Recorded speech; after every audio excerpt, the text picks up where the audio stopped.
IVM. $100. That's all it takes to begin your journey with Bitcoin and Ethereum. No, really.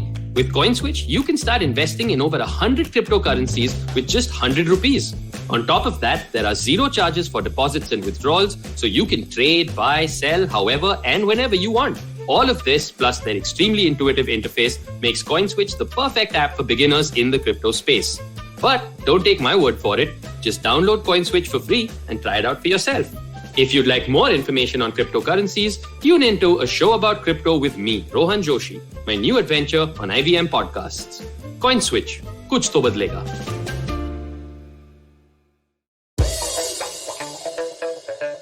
Here's your smart fact of the day. So what's an average person's normal attention span? It's about 20 minutes. 20 minutes for an average human adult to be non-distracted and pay attention to something. And what is an average adult's attention span when it comes to listening? Apparently, it's a little longer. The ability to listen to a speaker with intent to understand for a prolonged period of time is an attention span, but the fact is that you can only concentrate for about 90 minutes like this before needing a 15-minute break.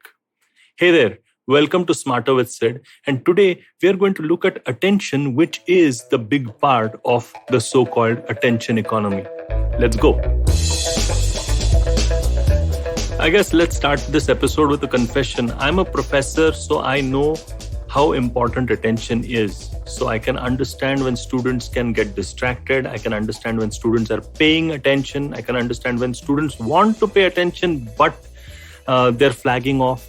And as a professor, I know perhaps because of years and years of experience how to modulate that attention span of my students. Well, at least I think I do.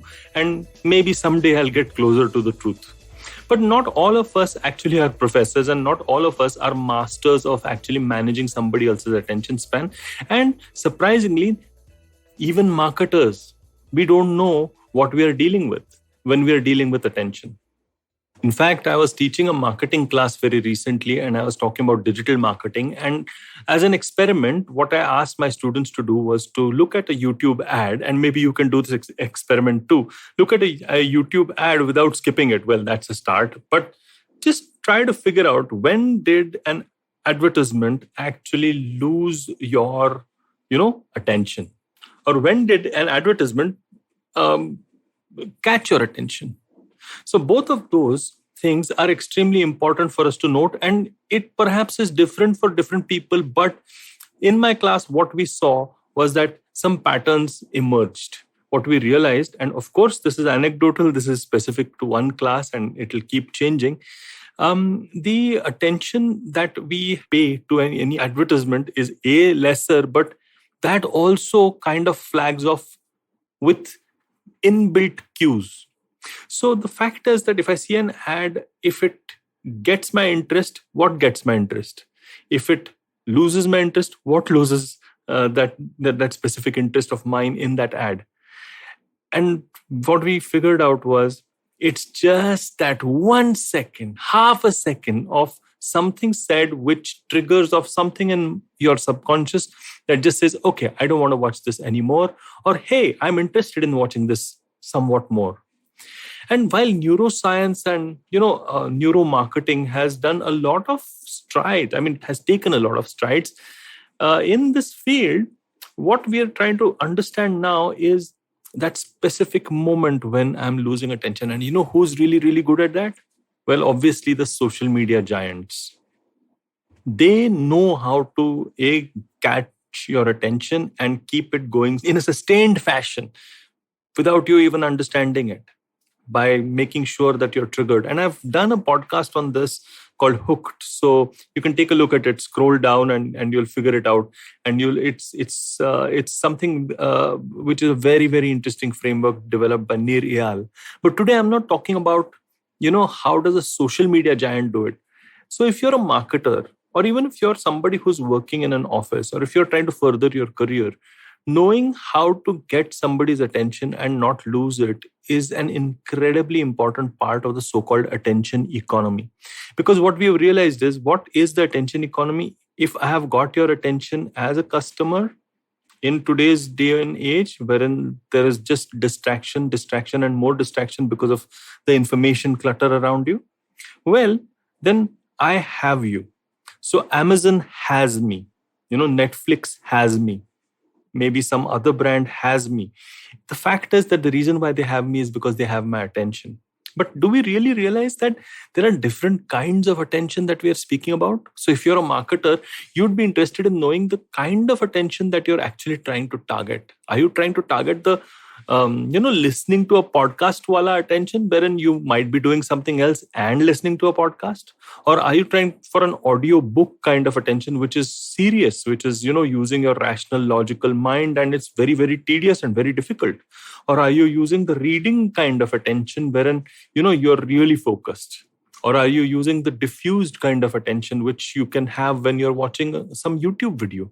Or are you having the distractible kind of attention, which is around, the kind of attention that we all pay towards advertising? When you start really dissecting the nature and texture of attention, we realize that attention has many modes. So it's not just about attention span. We are not getting an attention span reduction, by the way. We are getting an attention span redistribution. We are redistributing our attention to what engages us. And I think that the most important thing about all these different types of attention that I spoke of is, as a marketer, I need to understand the kind of attention I am seeking from my customer in the first place. If I seek the wrong kind of attention, that pay attention to me because I am so important and my brand is so important and, I've got the world's best inventions in sliced bread, I don't know whether I can sustain that act for a long time. Maybe a brand needs to actually figure out what's the kind of attention that it needs to get from the customer in a sustained fashion. Let's examine this a little more. I mean, if you're a life insurance sort of company, what kind of attention are you trying to seek from your customer? Is it like sustained attention you want at your beck and call from your customer? Not really. You want them to think about you seriously at a certain point of time in their lives, and you want to help them make the right decision, and you want to be there in the background but not really up front and center. On the other hand, if you are a chewing gum brand at a retail store, the kind of attention that you should be aspiring to get from a customer would be towards the end, wherein they're paying their bills and they see this juicy little chewing gum on the side. It really depends upon the kind of brand and the interaction that the brand has with the customer in the customer's journey and interactions with daily life. The fact is that when we realize this, we understand our place as branding people and as marketing people in the lives of customers, and we realize how important we are and how unimportant we are at different points of time in people's lives. And I think that should serve as a great compass for us to understand what is the attention that can give the biggest value to my customers. Let me say this again. If the customer is going to pay attention to me, what is the biggest value that I can pay to the customer at that point in time? Is there the biggest value that I can pay? If not, then it's a distraction, it's a push, it's bullying, and maybe even worse. And that is not the kind of attention that is going to actually help you in this economy. So the fact remains that as a marketer, when we are dealing with this abstract quality called attention, we need to kind of understand its various flavors, and we have to understand the modality, the texture, and the tone of the attention that we are seeking from the customer in the customer's journey. And how do we give the biggest value possible in that time when we have somebody's attention? Exactly like how a student, when the tables are turned, is trying to catch the professor's eye when he or she is making their final presentation to be marked for results. It's interesting how tables get turned, but when a marketer actually becomes a customer himself or herself, that's when really we understand the attention economy. I hope you really got this with full attention, I'm hoping, or maybe at least a podcast wala attention on this Smarter with Sid episode. The idea is to become 1% smarter, and the idea is to actually figure out ways and hacks which can help us in the outside world, but by going to first principles.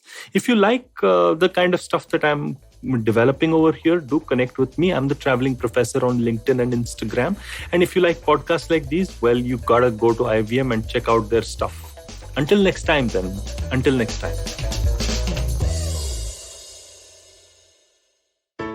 Hey everybody, it's been a great week on the IVM Podcast Network.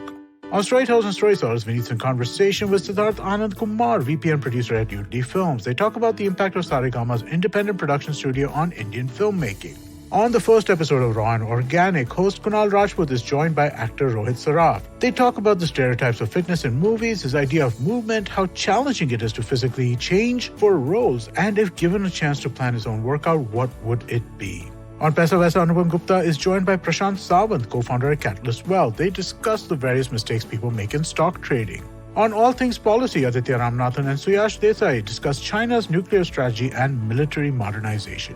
And on Say No to Drama, Chetna decodes the drama around being addicted to scrolling on Instagram and how to quit that. Do follow us on social media. We're IVM Podcast on Twitter, Facebook, Instagram, and LinkedIn. And remember, if you're enjoying this show or any of our other shows for that matter, please do tell a friend. Also, do check out our various YouTube channels. You can catch them on IVM Podcast/YouTube. And finally, we'd like to thank our sponsors on the network this week: Cred, Bank of Baroda, Quota, CoinSwitch, Kuber, Play Coffee, Intel, and Oxfam India. Thank you so much for making this possible. सफर, रास्ते, मंजिल और मुकाम, अक्सर ये हमसे कुछ कहना चाहते हैं, पर हम हैं कि अपनी रोजमर्रा की जिंदगी में इन्हें सुनने से कतराते हैं। नमस्ते दोस्तों, मेरा नाम है केशव चतुर्वेदी और मैं आपको ले चलूंगा कुछ ऐसे सफर पर जहां आपको एक नया नजरिया मिलेगा, सफर और मंजिलों को देखने का। आइए इन किस्से कहानियों में डूब जाएं। हर मंगलवार और शुक्रवार